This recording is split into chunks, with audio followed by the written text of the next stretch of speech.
And that's a fair argument. They before NIL and all this, it was football pays the football builds the buildings, basketball keeps the lights on. That was what they always used to say. And like that's something where now it's like, okay, well, football builds the buildings, keeps the lights on, pays the players, and only that. Like that's probably where we're at, unless we can get to a point where there is some subsidization, maybe from the Olympic Committee. I mean, UF had 43 athletes as Olympians in the last cycle, 2024. Not all of them current athletes, but athletes we trained. And maybe we ask the Olympic Committee, who, gets paid, $600 million for the rights from CBS, to get some of that money to trickle down to the schools that are training the athletes that are being put on, right, for entertainment purposes, right? So there's a lot of things that I see happening, and there's going to be more and more litigation.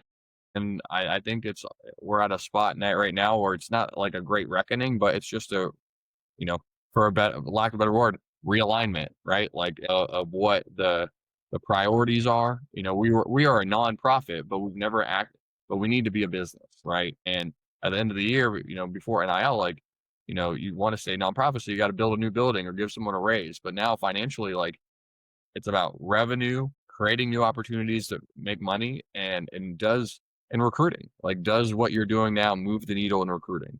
Does a podcast studio move the needle? Does a barbershop move the needle? Like, if yes, all right, we'll invest in it. If no, let's rethink this, right? And also, are there enough athletes that are going to use those benefits for us to justify it? It's great insight. And who are the people at the table for, at least for your institution, thinking about these things, both for today and the future? How does a team, how does a school, how does administration put the right players on the field to stay ahead? I mean, it's top-down approach. I mean, I was just in a meeting this week with our AD, our senior leadership, and we were talking about revenue. We were talking about finding new ways to make money and also find ways to drive NIL dollars to all of our athletes. And what does that look like? Also, it's a team-by-team thing. Coaches were hired to coach, not fundraise. But that's where we were at. If you can't fundraise, you're not going to have a team to coach. And that's an unfortunate truth, probably the unfortunate truth. And it's trickling down to every sport. We see money and dollars being thrown around in Olympic sports that you wouldn't even imagine. But that's also because that coach that's throwing that money around knows that he doesn't have a job if he doesn't find a way to get money to the athletes, right? So like it's just a wild time. But it's all hands on deck at UF. Every coach is invested. Every coach cares about getting opportunities for their athletes to help them and help their teams win.